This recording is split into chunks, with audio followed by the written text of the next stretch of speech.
One of the real joys of the past month is that I've rediscovered the beauty of our public library system. I found that I not only have more time to read, but I have a real want to read again. My mom took me to the public library a lot when I was a kid. There were these summer reading challenges and activities that these cards that we had to fill up with stamps that symbolized all the books that we read, and it was competition, and I loved it. There was a library in the village that was really close to the church that I grew up in, and I have these real vivid memories of running up and down the shelves of books, getting lost in the magic. So with this relit desire to read again, I've turned to our metro library system, because libraries provide something that Amazon can't: zero cost. I can fly through a book pretty quick, and so I don't rack up a huge Amazon bill. And I wanted this during this COVID time to read some books on our national parks, because when you're stuck inside all the time, my mind automatically goes to like the ideal version of outside, and I was worried about what if I don't like the book. Do I really want to pay for a book, wait a week or more for it to be delivered because for some reason Amazon says that books aren't classified as essential, and then be disappointed? Now some of you might be thinking, but Trey, libraries are closed right now, and you'd be right. Library buildings are closed, but ours offers ebooks, which are perfect for borrowing right now. I just download the book from the comfort of my home, and when I'm finished or it's time to return it, poof, it's returned. And I promise I'm going to get to my devotion soon, but the main idea comes from one of the books that I borrowed from the library, but I wanted to also remind some of y'all that this might be a great opportunity to dive back into our public library system. I didn't have a membership before COVID-19, which I know, shame on me, and I was having trouble completing the form on the website. But libraries are such awesome places that I was able to DM the library on Twitter, and in no joke, less than 10 minutes later, I had an account and was reading. The second book I read during the stay-at-home period is the 1968 book Desert Solitaire by Edward Abbey. And it's about Abby's time as a park ranger at Arches National Park in Utah. It begins with him getting acclimated to his new home and environment, a trailer out in the middle of a desert with no real societal comforts around him. His most technologically advanced piece of equipment that he has with him is a flashlight, and he has this beautiful paragraph on the pros and cons of a flashlight that serves as this wider metaphor for how technology and this arc of society helps in these really awesome specific ways, but that maybe because of them we're also missing or losing something, things that we aren't even aware of. He finishes this paragraph by saying that there's another disadvantage to the use of a flashlight, that like many other mechanical gadgets, it tends to separate us from the world around us.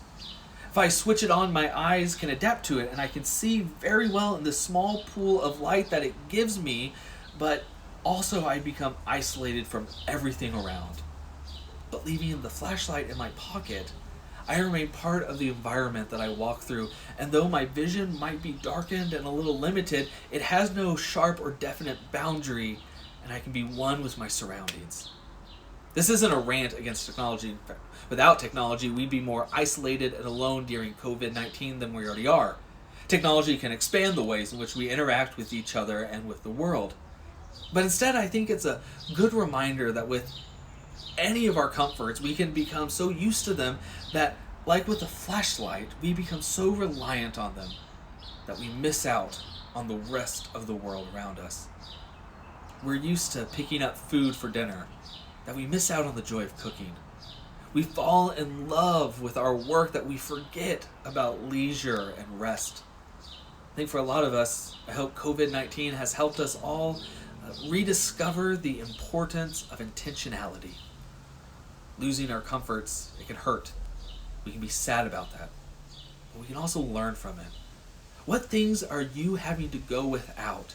And how have you learned from that, grown from it? What have you discovered by turning off your flashlight? Our flashlights can give us tunnel vision. 2 winter retreats ago, we were sitting around the campfire, all 200 plus of us, and we're singing worship songs and praising God. And for some of our campers, they'd never seen such a clear night sky. They come from places where light pollution dulls the stars above them. It's one of the many reasons that we have our last night of worship outside. Yes, it's cold and the logs aren't the most comfortable seating, but being in nature with God like that, most of us don't get to have many of those stripped down, pure moments of worship.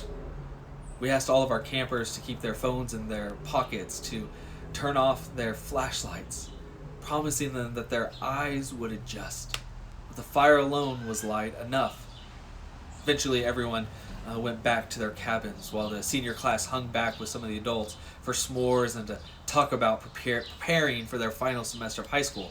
It's one of the greatest blessings of my ministry, these kind of moments. When it was over, usually the seniors would head back to their cabins, but this group, they stayed back to help extinguish the fire. And once the fire was out, right before we turned on our flashlights, one of our design team leaders, Tim, hushed us, paused us. We all looked at where we thought Tim was. It can get pretty dark in the canyon at night. But as our eyes finally adjusted, we began to see a family of deer all around us. Even the small campfire that we had, it had provided just enough light that we couldn't see outside the ring of light it provided. We had no idea how long these deer had been around us, worshiping God with us. It wasn't until our eyes adjusted, and it wasn't until, ironically, we had no light that we could see. Had we all just rushed to turn our lights back on, we might have missed this magical moment of being one with each other, one with God, and one with nature.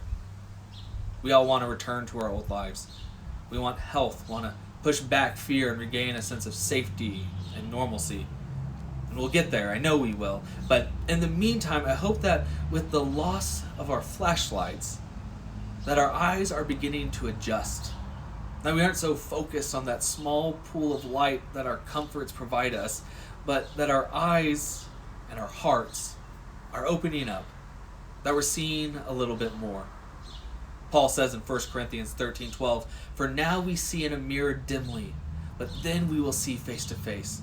Now I know only in part, then I will know fully, even as I have been fully known." There's no better time than the present to be present.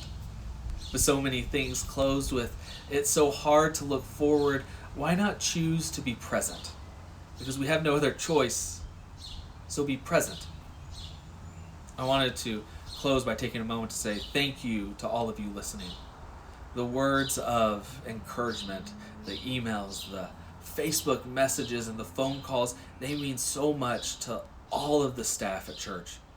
We do this because we love you and miss you, and we don't want you to forget that. And so I pray that all of our eyes continue to open as we see God, see our neighbors, and see ourselves a little more clearly. I'll talk to y'all later.